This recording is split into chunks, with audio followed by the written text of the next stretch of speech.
Bonjour YouTube, je suis Sébastien et on se retrouve pour une autre matinée où il neige à fines gouttes. Alors c'est pas flagrant mais c'est charmant. Faut voir que le chien assis c'est moins pire qu'avant. C'est pas encore complètement ça.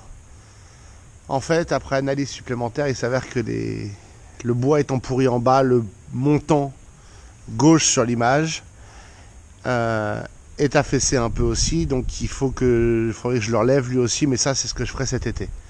Pour le moment, je vais le redresser encore un tout petit peu par la poutre en bas.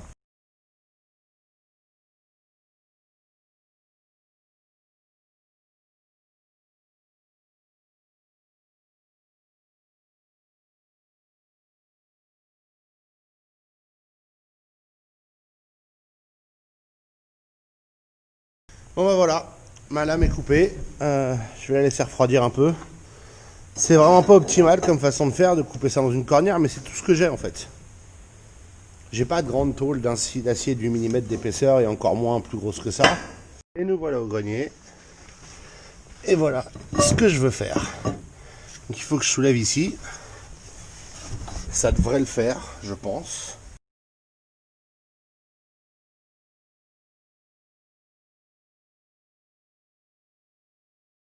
Bon, sous les contraintes, certaines soudures avaient lâché. C'est ressoudé.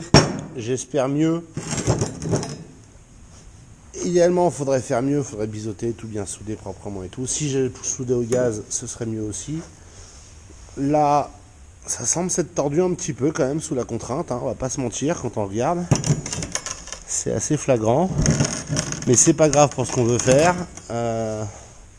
Éventuellement, j'envisagerai une V2 avec un morceau plus épais. Mon problème, c'est la place à laquelle j'ai accès. Mais je pense que ça va le faire. J'ai ajouté deux petits morceaux en biais comme ça, de façon à guider ce morceau pour pas qu'il vienne s'appuyer contre trop quand on soulève, et lui donner une plateforme plutôt que de passer entre les cornières, parce que comme ce que je soulève n'est pas à l'horizontale et que la surface d'appui n'est pas à l'horizontale non plus, c'était pas complètement parfait en termes d'alignement. On va réessayer ça sous peu, le temps que ça refroidisse, syndrome de Notre-Dame. Évidemment, j'ai oublié d'appuyer sur le bouton enregistrer. Bon, j'ai relevé. Et maintenant, j'ai faxé là-bas, vous pouvez voir ma lame en acier. Elle va être soutenue par les morceaux précédents.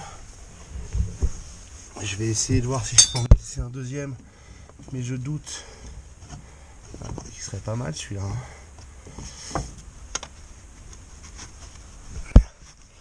Si j'arrivais à le glisser, mais je vais pas y arriver.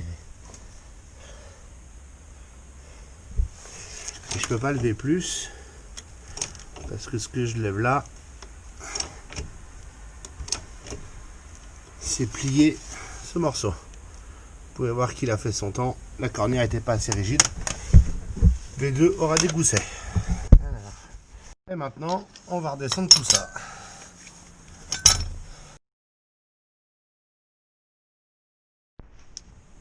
Bon, voilà pour le chien assis. À défaut d'être réparé, il est maintenant solidement soutenu. Je veux dire, ça peut plier ce morceau d'acier, mais enfin les probabilités sont minces dans les mois qui viennent. Et si ça le plie à minima, il ralentira la chute inéluctable du bois pourri. Mon problème, c'est que là en bas, le bois est tellement pourri qu'il s'est affaissé. Et donc c'est plus un carré. Et tout ce que je peux faire, c'est de massacrer plus. Je peux pas le soulever. Donc il me faudrait un support rigide pour soulever ça, pour pouvoir sortir la poutre et la remplacer. Mais ça va être le sujet de longues réflexions hivernales. Et si et quand je trouve une solution, je vous en ferai part évidemment. Ça va pas être si simple. Je vais réfléchir. Madame et sa mère ont attaqué le rangement du grenier et d'une partie des cartons qui y traînaient, et elles ont retrouvé dans un des cartons une Elna Lotus ZZ. Alors la ZZ, a priori, celle-là date de 1975. C'est quand même marrant comment c'était fait. C'est pas du plastique, c'est tout en métal. Pour avoir travaillé avec la société Elna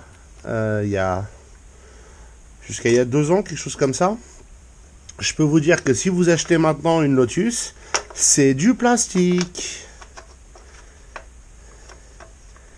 Et je peux vous dire qu'ils veulent pas vendre sur internet. Parce qu'ils aiment pas la modernité. Mais voilà, donc amusant, il y a une vis là qui est légèrement défaite, vous voyez, qu'il faudrait revisser. On va la revisser tout de suite, comme ça sera fait. Hop, si j'arrive à sortir un tournevis.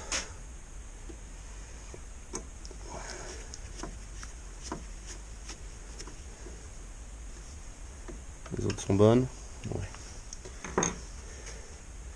Bon, cette cassette, elle veut aller nulle part parce qu'il n'y a pas la place. Mais voilà le principe. Je pense qu'il manque quelque chose pour fermer ce couvercle. Ah. Et que les gants, c'est pas pratique pour le rouvrir. Mais c'est assez marrant de tomber sur une machine à coudre comme ça. Et le truc de la Lotus, si ça vous intéresse pas, vous pouvez lancer d'une minute. Le truc de la Lotus, c'est qu'elle s'ouvre en essayant de ne pas la casser. Hop. Elle s'ouvre entièrement et elle est portable. Il y en a même une au MoMA apparemment. Je ne sais pas ce que ça vaut comme valeur, puisqu'apparemment c'est Elna qui l'a donné. Donc est-ce qu'ils sont polis, ils ne l'ont pas renvoyé, ou est-ce qu'ils y sont réellement attachés? Je ne sais pas. Mais voilà, une machine à coudre.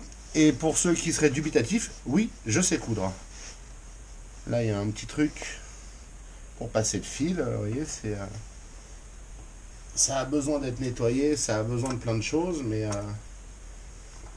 on a une machine à coudre qui fonctionne. La cassette va là-dessus et la bobine sur l'autre. Voilà. Hop là. Bref, ça m'amuse beaucoup. Je vais la tester en vidéo, certainement, hein, m'assurer qu'elle fonctionne.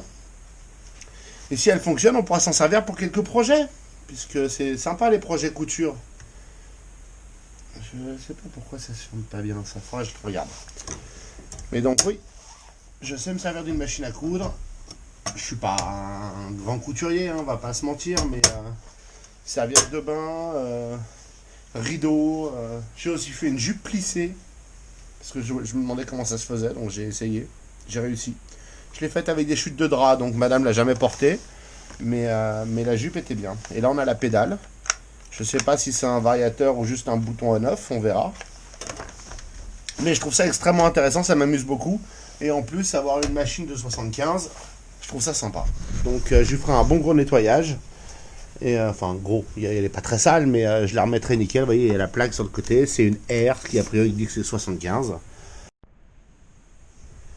Pour le projet suivant, les plus observateurs d'entre vous, et je vous en félicite, auront remarqué qu'il y a une coccinelle cabriolet en apprêt et mastic dans la grange. Ceci est ma première voiture. Le lendemain de mon permis, mon père qui la possédait déjà m'a dit d'aller la chercher dans sa maison de campagne et depuis j'en suis amoureux. C'est la seule voiture à laquelle je sois réellement attaché, soyons clairs. Et j'avais un peu de rouille, j'ai voulu la restaurer il y a quelques années. Il s'est avéré que les 20 cm du bas avaient été maquillés lorsqu'elle avait été achetée. Enfin vendu plutôt. Et donc j'ai dû tout refaire. À ce stade, il me reste un peu de mastic à faire et du ponçage pour la rendre nickel, refaire une couche d'après, puis après l'aventure. Mon problème actuel, c'est que le châssis est un McPherson, ce que je préfère, par opposition au châssis à pivot de beaucoup de coccinelles, mais qu'on ne peut pas déplacer le châssis quand il n'y a pas la caisse posée dessus, parce que l'avant tombe par terre. Donc il me faut un moyen de déplacer l'avant, de soulever l'avant du châssis, donc soit un support pour les amortisseurs, soit quelque chose pour le relever du sol. Et je vais aussi faire un chariot à roulettes pour la caisse qui ne soit pas la rôtisserie qui se prend sur les pare-chocs et qui m'empêcherait de peindre cet endroit-là quand j'en serai à la peinture. Donc j'ai pris des mesures et je pense que je vais essayer de prévoir un plan et que dans les jours qui viennent, on va s'atteler à ça. Parce qu'à défaut de pouvoir avancer la peinture et les mastiques à cause de la température, je peux au moins faire ça. Sur ce, je vais vous souhaiter une bonne soirée. Je vous remercie d'avoir suivi cet épisode. Et puis, je vous retrouve demain pour la suite des aventures.